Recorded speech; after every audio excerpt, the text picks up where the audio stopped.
ओम नमः सिद्धेभ्यः। ओम नमः सिद्धेभ्यः।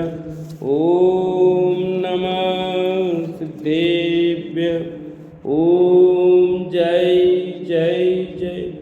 नमोस्तु नमोस्तु नमोस्तु। नमो अर्यन्ताणं नमो सिद्धाणं नमो ऐर्याणं नमो वज्रायणं नमो लोये सवसावणं।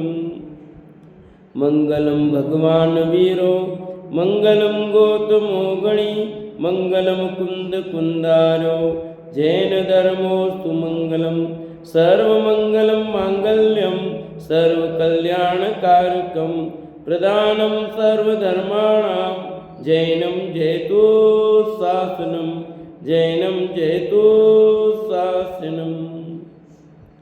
जम जस जम्मि देशे जैन विहाणेन जम्मिकालम्मि नादं जिनेन नियदं जम्मं वाहमर्णं वा तमतस तम्मि देशे तेन विहाणेन तम्मिकालम्मि कोशकदिवारेदुं इन्दुवात जिनिन्दुवा एवं जो निश्चेदो जानन दिदवाणि सवपजाय सो सदिट्ठि शुद्धो जो संकदिशो को दिट्ठि। बोले जिनवाणी मात की जय। बोले सती मात की जय। सलाका पुरुष ग्रंथ पंडित रतनचंद जी भारत विरचित और अपनी चर्चा यहाँ कथानक में चल रही है। महाराज महाबल को स्वयं बुद्ध मंत्री ने कथा सुनाई थी खून की बावड़ी वाली। अब आगे दूसरी कथा और है। महाराज महाबल को दूसरी कथा सुनाने के माध्यम से पाठकों को विषय कथाएं त्यागने और सदाचार के फल द्वारा शिक्षा देने हेतु मंत्री स्वयं बुद्ध के मुख से आचार्य कहते हैं कि हे राजन, आपके इस वंश में एक दंड नाम का विद्याधर हो गया है। कौन कह रहा है? स्वयं बुद्ध मंत्री महाबल राजा कह रहा है, हे राजन, आपके वंश में एक दंड नाम का विद्याधर हो गया है। वह बड़ा प्रतापी था। उसका मणिमाली नाम का एक पुत्र था। कौन सा पुत्र था? मणिमाली नाम का। जब वह बड़ा हुआ तब राजा दंड ने उसे युवराज पद पर नियुक्त कर दिया। ठीक है, युवराज पद समझते हो ना, राजकुमार। और स्वयं इच्छानुसार भोगों में अत्यधिक तन्मय हो गया। कौन? उस विषयासक्त राजा ने आर्त ध्यान से तिरंज गति का बंद कर लिया। देखो भैया, परिणाम स्वरूप वह अपने ही भंडार में बड़ा भारी अजगर हो गया। लो, अपने ही भंडार में बड़ा भारी अजगर हो गया। कौन? पिता राजा दंड जो था, है ना, उसे युवराज पद दिया। उसके पिताजी जो थे वो क्या बन गए? अजगर। अब सोचो क्या क्या पर्याय बदल जाती है। कहाँ राजा और कहाँ अजगर। अजगर करे न चाकरी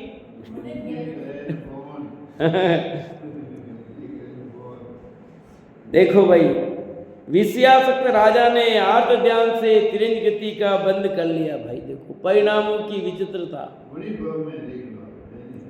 परिणाम स्वरूप अपने ही भंडार में बड़ा भारी अजगर हो गया। उस अजगर को पूर्व का जातिस्मरण ज्ञान हो गया। लो, इस कारण वह भंडार में मात्र अपने पूर्व पर्याय के पुत्र को ही प्रवेश करने देता था, अन्य को नहीं। उस भंडार में सिर्फ उसका बेटे के अलावा कोई नहीं आ सकता। रक्षा कर रहा, पहले ही कर रहा था, फिर करे बेटे कर आगे।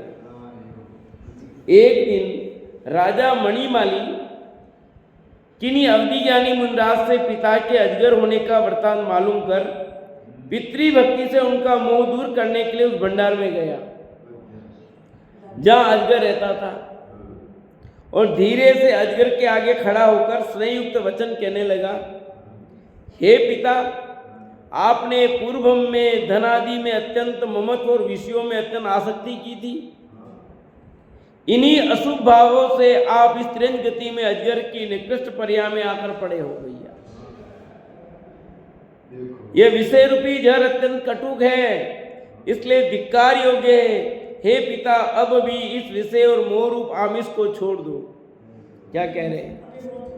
मेरे को भी यही विकल्प आता है कि जो आते हैं बन करके वेंद्र जाते हैं, देवादी हो जाते हैं, मैं उनको यही संबोधित करता हूँ कि तुमने पूर्व में थोड़ा बहुत पुण्य किया, बन तो गए हो, पर विशेष पुण्य नहीं किया। पर तुम्हारा सौभाग्य है कि तुम साक्षात तीर्थंकर की वाणी सुन सकते हो। विदेश क्षेत्र जाओ, सिमंदर भगवान के युग मंदिर के भाव स्वभाव 20 तीर्थंकर में जहाँ भी सब जगह जा सकते हो। जाते ना, जाने वाले जाते ही जाते ना। वेंद्र जाति के देवों का कोटा नहीं, कैसे नहीं जाते हैं? बस तो वहाँ जाओ, लाभ लो। और अभी एक जीव दूसरे जीव को परेशान करने में क्या फायदा है? खास करके अपने परिवार में आकर के परेशान, बाकी में ज़्यादा कुछ नहीं, कम पर होता यही है। तो ये सब संबोधन योग्य संबोधित किया है। क्या कहा पिता को, जो अभी अजगर है, कि आपने पूर्व में धन का ये लोभ किया, फिर उस चक्कर में ही आके बैठ गए हो। इन्हीं अशुभ भावों से आप तिरंज गति में अजगर गए। इस विष रूपी जहर अत्यंत कटुक है। अब जहर तो ये नहीं, जहर तुम ना, ये दूसरा और, इसलिए धिक्कार योग्य है। हे पिता, अब भी इस विषय और मोह रूप आमिष को छोड़ दो। हाँ, मोह रूपी आमिष, ठीक है, मोह रूपी जहर को छोड़ दो। अपने पुत्र के धर्मामृत रूप वचनों का रसपान कर अजगिर की पर्या में राजा दंड के जीव का मोहंधकार नष्ट हो गया। ठीक है बेटा, मणिमाली और राजा दंडक जो अजगर बना, उसको संबोधन किया। उसके विवेक नेत्र खुल गए। किसके? अजगर के। किसके कारण? बेटे के कारण। निमित्त बेटा बना है। होनार बली हो तो कोई न कोई निमित्त बनेगा। उपादान में योग्यता जग गई हो तो कोई न कोई योग बन जाएगा भैया। उसके विवेक नेत्र खुल गए। उस अजगर को अपने विगत जीवन में हुए पापों का भारी पश्चाताप हुआ। उसने धर्म औषधि ग्रहण कर विषयासक्ति छोड़ दी। देखो भैया, काल पक गया ना। अब उसने धर्म ग्रहण किया और विषयासक्ति को छोड़ दिया। मनुष्य पर्याय में इतने बड़े पद पर था, तब वो बात समझ में नहीं आई, और यहाँ पर अब सर्प की पर्याय में, अजगर की पर्याय में ये बात समझ में आ रही है। उसने संसार से भयभीत होकर आर पानी छोड़ दिया।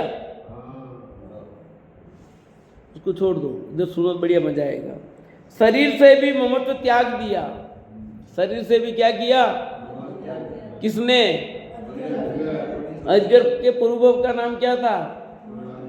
राजा दंड। और उसके बेटे का नाम मणिमाली। उसके प्रभाव से उसने संसार से भयभीत होकर आर पानी छोड़ दिया। शरीर से भी वो त्याग दिया। उसके प्रभाव से वह आयु के अंत में शरीर त्याग कर बड़ी रिद्धिधारक देव हुआ। 3 परियां देख लिया आपने। देखो इससे क्या सिद्धि हो रही है? आत्मा मरता नहीं, ये भी सिद्ध हो रहा है। आत्मा अजरा अमर है। परिणामों का फल क्या होता है वो भी समझ में आ रहा है। देखो, एक परिणाम के फल में ऐसा हो गया कि वो तिरंज चला गया। अब परिणाम ऐसा हो गया कि वो देव बन गया। कैसे परिणाम? विचित्रता। उस देव ने अवधि ज्ञान के द्वारा अपने पूर्व जाने तथा अपने पुत्र मणिमाली के पास आकर उसका सत्कार किया। किसका? बाप सत्कार कर रहा बेटे का है? अब बेटा कहाँ है? अभी तो वो देव बन गया, अब संबंध अलग गया, पर वो पूर्व की बात तो है ना, इसलिए बेटा कह रहे अपन। तथा उसे प्रकाशमान मणियों से शोभायमान एक हार दिया, जो कि आज भी आपके गले में दिखाई दे रहा है। देखो भैया, यद्यपि राजा दंड की यह कथा विषयासक्ति से विरक्त होने का संदेश देती है, किंतु जब तक विषयों में सुबुद्धि रहेगी तब तक इन्हें छोड़ना कठिन नहीं असंभव है। विषयासक्ति जब तक रहेगी तब छोड़ना कठिन है। अतः तत्व ज्ञान के यथार्थ ज्ञान से सर्वप्रथम संयोगों में सुख है ही नहीं, इस सत्य को समझना आवश्यक है। फिर पढ़ रहा हूं, तत्व ज्ञान के यथार्थ ज्ञान से, किससे? तत्व ज्ञान के यथार्थ ज्ञान से सर्वप्रथम संयोगों में सुख, संयोगों में सुख नहीं है, ये समझना आवश्यक है। और अपन क्या कर रहे हैं? सब संयोगों में सुख मान रहे हैं। भैया एक आदमी नहीं हो तो क्या होगा? सब ऐसी बातें कर रहे हैं कि नहीं कर रहे हैं? भैया दो आंख होगी तब तक सब ठीक है, दो आंख चली जाए तो कौन पूछेगा? ये किसका कथन है? संयोगों का है कि नहीं? बोलो है? अरे क्या आलीशान मकान है, क्या आलीशान गाड़ी है, ये सब किसकी चर्चा है? तो हमने सुख किसमें माना? संयोगों में माना कि नहीं माना? संयोगों में सुख माना इस जीव ने सब। अनुकूल संयोग में सुख मानता है, प्रतिकूल संयोगों में दुख मानता है। ये कहते हैं कि संयोगों से सुख है ही नहीं और दुख भी नहीं, दोनों लगा दो। तत्व ज्ञान के यथार्थ ज्ञान से निर्णय होगा। ये बाल बोध में पढ़ाते हैं कसाई क्यों उत्पन्न होती है और कसाई मिटे कैसे, कसाई वाले पाठ में। तत्व ज्ञान के अभ्यास से जब पर पदार्थ इष्ट या अनिष्ट मालूम नहीं पड़ते हैं तो कसाई उत्पन्न नहीं होती है, और मिथ्यात्व के कारण जब पर पदार्थ इष्ट या अनिष्ट मालूम पड़ते हैं तो कसाई उत्पन्न होती है। समझ आएगी नहीं? तो ये सत्य समझना आवश्यक है। क्या सत्य समझना आवश्यक है कक्षा? संयोगों में सुख, और ये किससे समझ में आएगा? ललित जी किससे समझ में आएगा? विमल जी तत्व ज्ञान से। ये निरंतर स्वाध्याय करेंगे, तत्व ज्ञान प्राप्त करेंगे तो समझ में आएगा, बाकी डांग पटलाई करने से नहीं आएगा। ये तो पक्का वो होगा तब आएगा। स्वयं बुद्ध मंत्री ने तीसरी घटना सुनाते हुए कहा, दो घटना हो गई, खून की बावड़ी की हो गई, अजगर की कहानी हो गई, अब तीसरी कहानी सुनो, क्योंकि ये तो कथानक है, कहानी में कहानी, कहानी में कहानी, कहानी में कहानी चलती है। ठीक है। हे राजन महाबल। कौन है महाबल? आदिनाथ भगवान का जीव। ठीक है, ये आदिनाथ भगवान का नब्बा भव है जिसमें बताई जा रही है। हे राजन महाबल, कौन कह रहा है? मंत्री का नाम स्वयं बुद्ध। मैं आपको सत्य घटना के रूप में एक वृत्तांत और सुनाना चाहता हूं। ठीक है, क्या सुनाना चाहते हो? सुनाओ।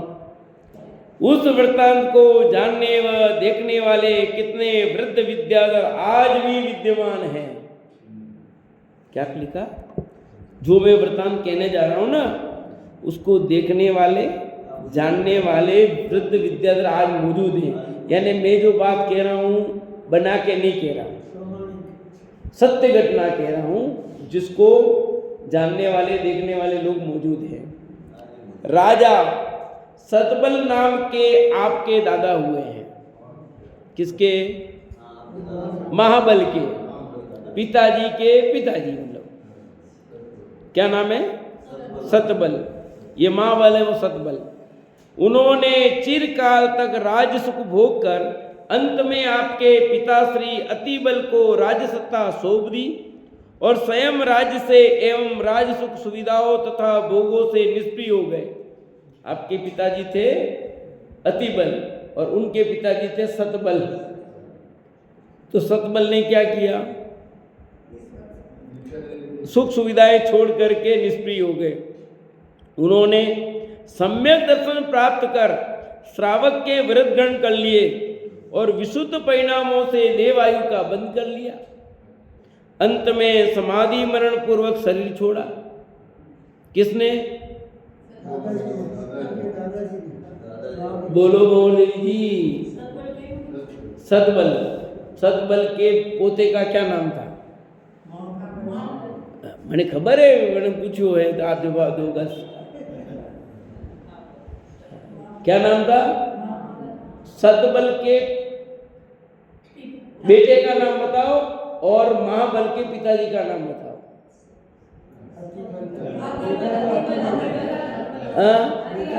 अतिबल। दोनों अतिबल आएंगे, ठीक है। अतिबल ही होगा ना, इसलिए तो पूछा था मैंने। 2 बाप 2 बेटे तो कुल कितने? 3 हुए, सतबल, अतिबल और महाबल। तो 2 बाप हो गए, 2 बेटे हो गए, है तो 3 ही ना। अब समझ आ गई उस दिन की घटना। अंत में समाधि मरण पूर्वक शरीर छोड़ा। फलस्वरूप कुछ अधिक 7 सागर की आयु सहित महेंद्र स्वर्ग में बड़ी बड़ी रिद्धियों के धारक देव हुए। एक दिन आप सुमेरु पर्वत के नंदन वन में क्रीड़ा करने के लिए मेरे साथ गए थे। कौन? महाबल। वहीं पर वह देव भी आया था। कौन? सतबल का जी। आपको देखकर पूर्व संस्कार के स्नेहवश उसने आपको उपदेश दिया था कि हे कुमार, अहिंसामय वीतराग धर्म ही सर्वश्रेष्ठ धर्म है, इसे तुम कभी नहीं भूलना। ठीक है। वर्तमान में देव पर्याय में और पूर्व के दादाजी ने क्या शिक्षा दी? हे कुमार, हे बालक, अहिंसामय वीतराग धर्म ही सर्वश्रेष्ठ धर्म है, इसे कभी नहीं छोड़ना। पर लोग क्या करते हैं? धन के चक्कर में या अन्य किसी के चक्कर में धन तो नहीं छोड़ते पर धर्म छोड़ देते हैं। धर्म जाए तो कोई बात नहीं, पर धन नहीं जाना चाहिए और कुछ नहीं जाना चाहिए। कहने की बात है, सब जाए तो जाए, धर्म जाए तो जाए, पर मेरा हम सब सत्य को स्वीकार कर ही नहीं पाते हैं। मतलब जब अपने पर बीते और तब तुम इसको मैं खरे उतरो तो बात है। जब तक मेरे पर नहीं बीती तब तक मैं कुछ भी कहूँ तो बड़ी बात नहीं है। मैं वैसे साहूकार हूँ, पर मेरे को अवसर मिले चोरी का और मैं चोरी नहीं करूँ तो साहूकार हूँ, और मुझे चोरी का अवसर ही नहीं मिला, इसलिए मैंने चोरी नहीं की। समझे? मुझे मेरे पर जब आए अवसर, उस समय मैं क्या करता हूँ? उपदेश देना बहुत सरल है। समझ आया? जब स्वयं के ऊपर जब बीतेगी तब आप क्या करते हो, वो आपने जिनेंद्र भगवान की आज्ञा अनुसार कर दिया तो आप समझना ठीक है, और अपन वहाँ विचलित हो गए तो अभी हमारा घड़ा कच्चा है, बहुत कच्चा है। इसलिए सम्यक दर्शन क्यों नहीं हो पा रहा है? इसलिए कच्चा घड़ा भी, बिल्कुल कच्चे घड़े में पानी नहीं ठहरता। कितनी देर ठहरेगा वो? ठहरेगा, पर कितनी देर ठहरेगा वो? वो गलते गलते गल के खत्म निकल जाएगा। समझ आया कि नहीं? इसलिए अपने को पक्का घड़ा बनाओ सच्ची बात समझने के लिए। जब तक सत्य बात स्वीकार नहीं करोगे, समझ में नहीं आएगी, तब आप कभी बदल सकते हो, कभी भी ढुलक सकते हो। अपने लिए दूसरी दुनिया क्या करती है उससे कुछ नहीं कर सकते अपन, और अपने घर में भी दूसरे लोग क्या करते हैं ये भी कुछ नहीं करते। आप सुबह अपने कर सकते हो, आप अपने लिए लगाना। पति क्या करें, पत्नी क्या करें, वो भी नहीं चलेगा। सिर्फ आप अपने लिए लगाओ भैया। क्यों? सब जीव न्यारे न्यारे हैं।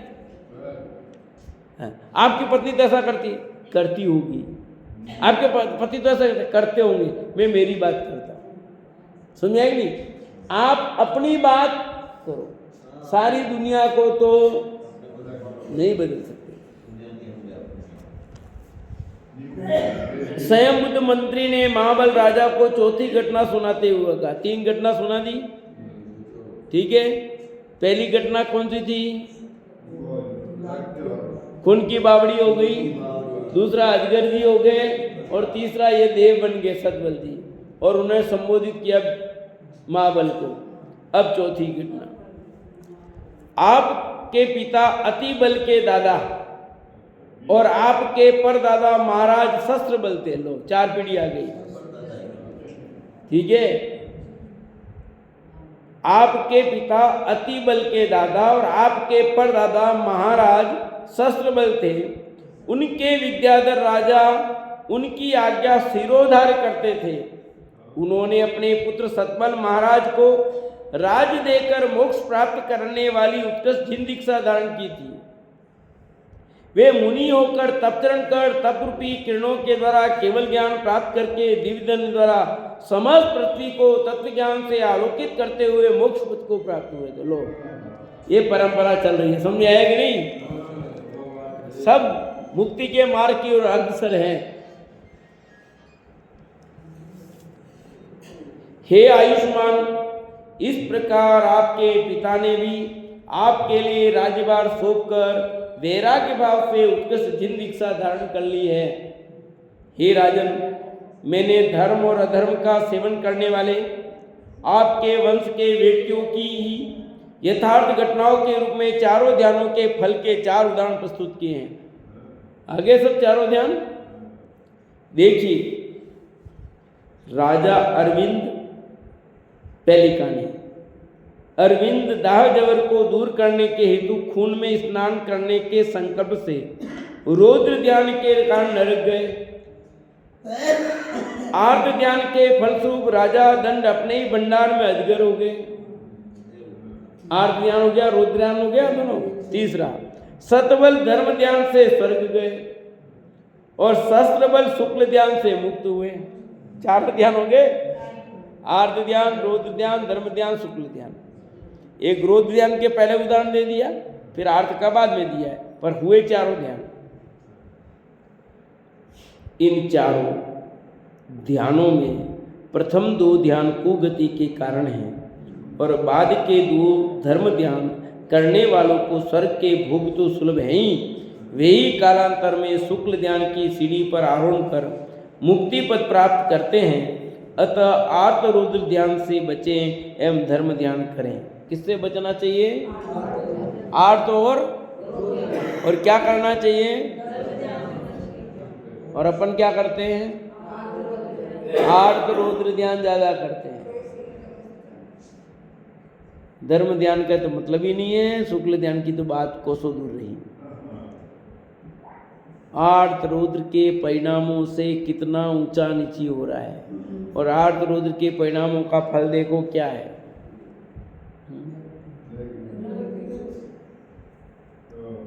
इस प्रकार स्वयं बुद्ध मंत्री के संबोधन से संपूर्ण सभा प्रसन्न हुई।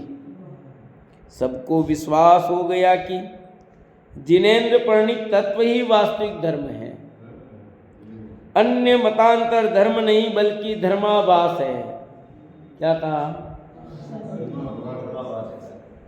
बाकी सब क्या है? धर्माभास है। स्वयं बुद्ध मंत्री के संबोधन से संपूर्ण सभा प्रसन्न हो गई, ठीक है, और सबको विश्वास हो गया। क्या विश्वास हो गया?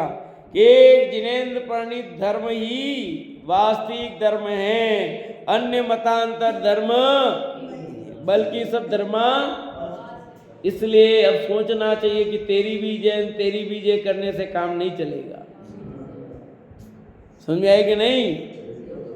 अपने क्या फर्क पड़ता, अपने तो सबकी जय, इधर भी जय उधर भी जय। ये मनुष्य को बिगाड़ने का तरीका हो सकता है, सुधारने का नहीं। यहाँ पर भी। देखो, सुखी होना हो और तुझे वास्तव में संसार सागर से पार उतरना हो तो सत्य धर्म को हाथ लगा है, समझ में आया तो उसको प्राप्त कर लो भैया। फिर उसके लिए जो भी छोड़ना पड़े छोड़ दो। इतने आगे बढ़ गए, कितने आगे बढ़ गए, कुछ नहीं भैया। बहुत कठिनाई से ये सच्ची बात, सच्चा धर्म अपने हाथ लगाए और उसके लिए अपन क्या होगा। देखो, अजगर बन गए, खून की बावड़ी, कहाँ क्या क्या हो गया है। समझना भैया, समझना।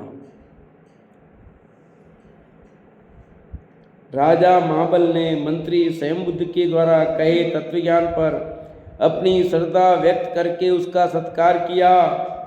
एक बार स्वयं बुद्ध सुमेरु पर्वत पर विराजमान जिन बिंबों के दर्शनार्थ गया। कहाँ पर गया?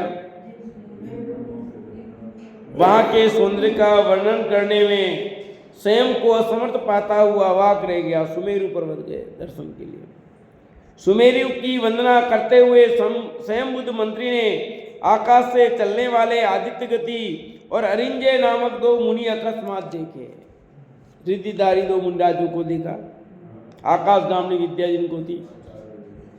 वे दोनों ही मुनि युगमंदर स्वामी के समस्रण रूप सरोवर के प्रमुख हंस थे। कौन से हैं? ऊपर कौन विराजमान है? युगमंदर स्वामी, वो युगमंदर स्वामी। वे दोनों ही मुनि, कौन कौन से दोनों मुनिराज?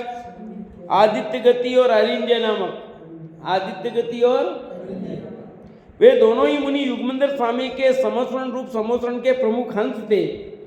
स्वयं बुद्ध ने सामने पहुंचकर उनकी पूजा की एवं उनसे अपने मनोरथ पूछे। स्वयं बुद्ध ने पूछा, मुनिवर, आप भविष्यज्ञ हैं, मुझे बताइए कि महाराज महाबल भव्य हैं या अभव्य? क्या प्रश्न पूछा? ये जिनका मैं मंत्री हूं, तो मेरे महाराजा महाबल ये भव्य है क्या भव्य है? तब आदित्य गति मुनिराज ने कहा, अरे भव्य तो है ही, वह तो भावी तीर्थंकर भी है। इसी जम्बू द्वीप के भरत क्षेत्र में आगामी युग के प्रारंभ में प्रथम तीर्थंकर होंगे। कौन? ये महाबल का जो तुम्हारे राजा हैं, जिसके तुम मंत्री हो, वे तुम्हारे राजा तो आज से अगले 90 भव में प्रथम तीर्थंकर आदिनाथ के रूप में या ऋषभदेव के रूप में होने वाले हैं। हे मंत्रीवर, इस राजा महाबल ने पूर्व में भोगों की इच्छा के साथ धर्म के बीज बोए थे। क्या कहा? भोगों की इच्छा भी थी पर धर्म के बीज भी बोए थे। ये अपने पूर्व में विदेह क्षेत्र में जयवर्मा नामक राजपुत्र थे। क्या थे? ये अपने पूर्व में विदेह क्षेत्र में जयवर्मा नामक राजपुत्र थे। उस भव में श्री वर्मा इनके छोटे भाई थे। क्या नाम था छोटे भाई का नाम? और इनका नाम क्या था महाबल का? जयवर्मा। वे प्रजा में अधिक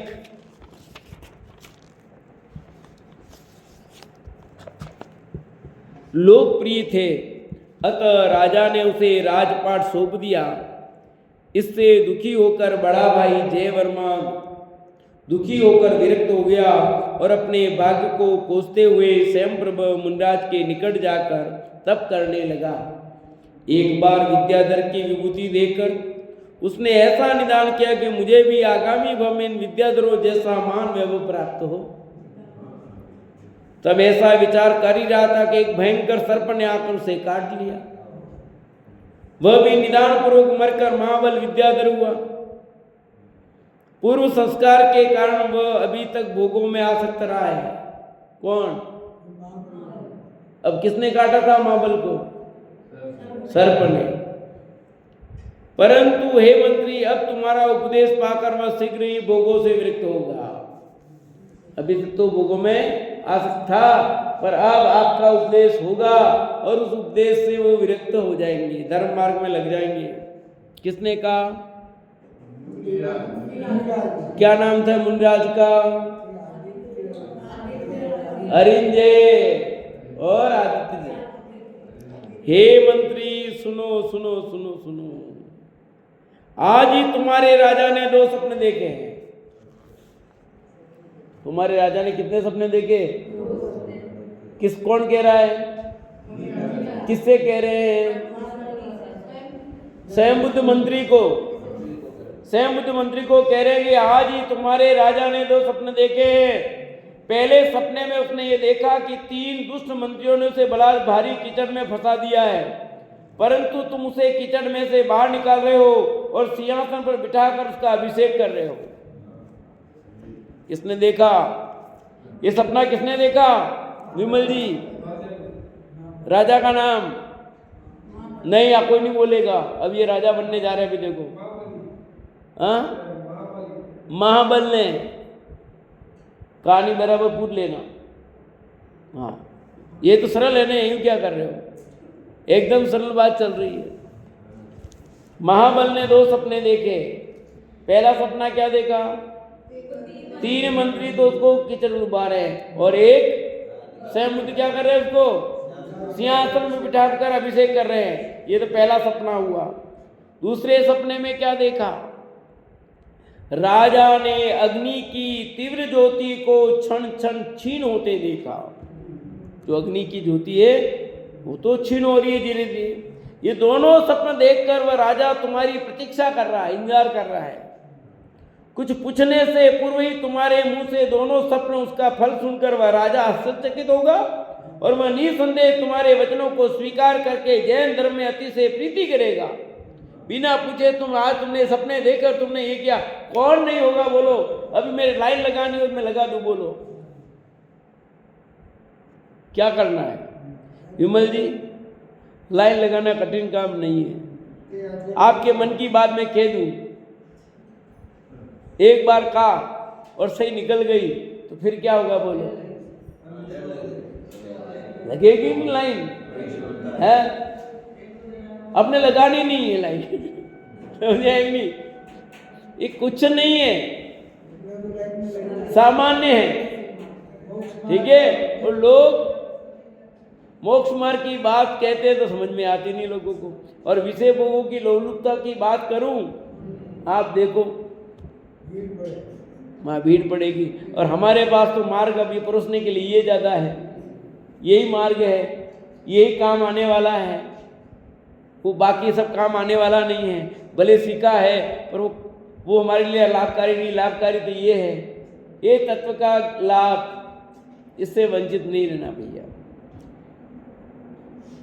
कुछ पूछने से पूर्व ही तुम्हारे मुंह से दोनों सपनों का फल सुनकर वह राजा आश्चर्यचकित हुआ। वह निसंदेह तुम्हारे वचनों को स्वीकार करके जैन धर्म में अतिशय प्रीति करेगा। उसने जो पहला सपना देखा है वो उसके आगामी भव में प्राप्त होने वाली स्वर्ग की विभूति का सूचक है।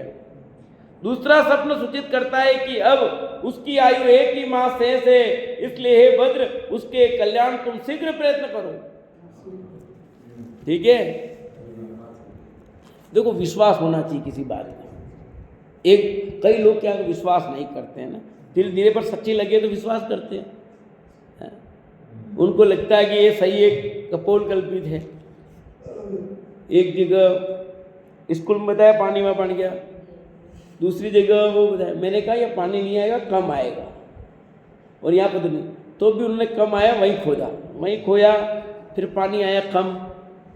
फिर दूसरे दिन आए मेरे पास वापस स्कूल में, आपने कहा था वही हुआ। मैंने तो पहले ही कहा था, पर तुम तो मेरी परीक्षा ले रहे थे, समझ आएगी नहीं। तो ऐसा हो जाता है। तो आपको सच्ची बात समझ में आना मुश्किल इसलिए होता है, कह रहे गपोड़ मार होंगे धर्म की बात, पर सच्ची जिनवाणी की बात है। अब ये सपने देखे उसने और वो उसके ख्याल में है, अब ये बात कहेंगे तो उसके गले उतर जाएगी। ऐसा कहकर स्वयं बुद्ध मंत्री को आशीर्वाद देकर वे दोनों मुनिवर आकाश मार्ग से विहार कर गए। वे दोनों मुनिराज, क्या नाम थे? लता बोलेगी, कोई नहीं बोलेगा। दोनों मुनिराज के नाम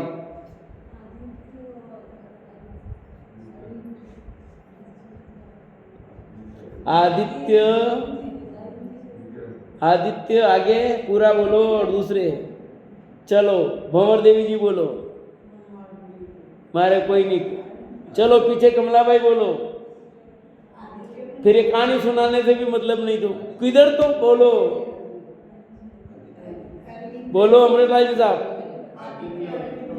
आदित्य और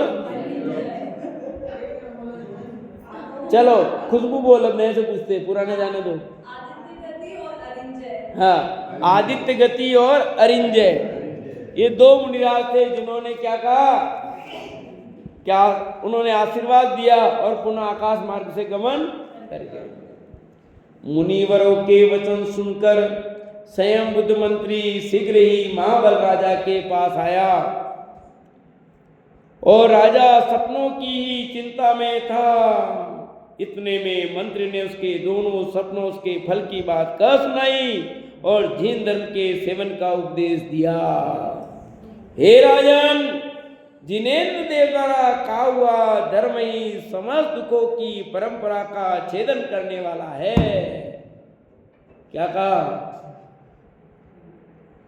कि ये जो जैन धर्म है, जिनेन्द्र भगवान द्वारा प्रणीत ये वितराग धर्म है, वह धर्म ही समस्त दुखों की परंपरा का छेदन करेगा। समस्त दुखों का, सब जाति के। पर लोगों को समझ में आता है?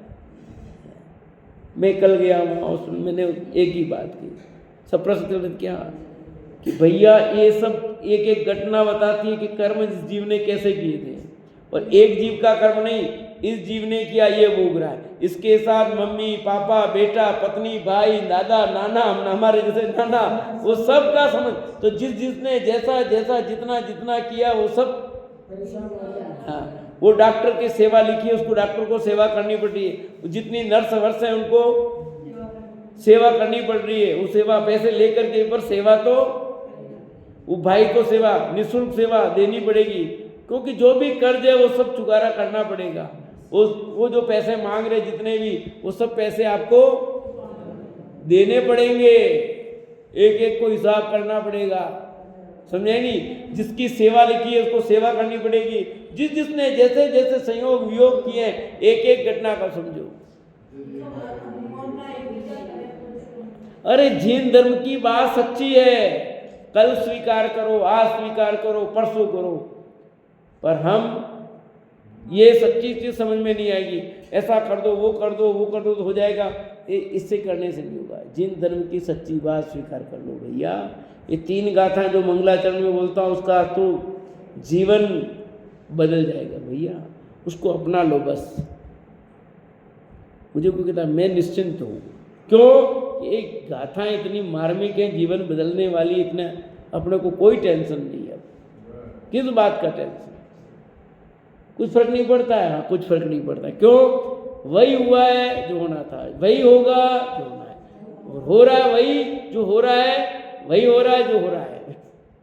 इसके अलावा कुछ भी नहीं, चेंजेबल नहीं है भैया। क्यों दुखी होना? विमल जी ने गाली दी, ये देने का योग था, दी, कुछ नहीं हुआ। हवा में जानी थी, हवा में उड़ गई, समझ में आएगी नहीं? टेंशन मुक्त। ये सब बातें, इसलिए कहा ना जैन धर्म की बातें स्वीकार कर लो भैया। हे राजन, जिनेन्द्र द्वारा कहा हुआ धर्म ही समस्त दुखों की परंपरा का छेदन करने वाला है, इसलिए उसी में अपनी बुद्धि लगाओ और उसका पालन करो, क्योंकि अब आपकी आयु मात्र 1 मास की शेष है। फिर क्या हुआ, राजा महाबल ने क्या किया, वो आप जानना चाहते हो? कल ठीक आप समय पर पधारे 7:45 बजे।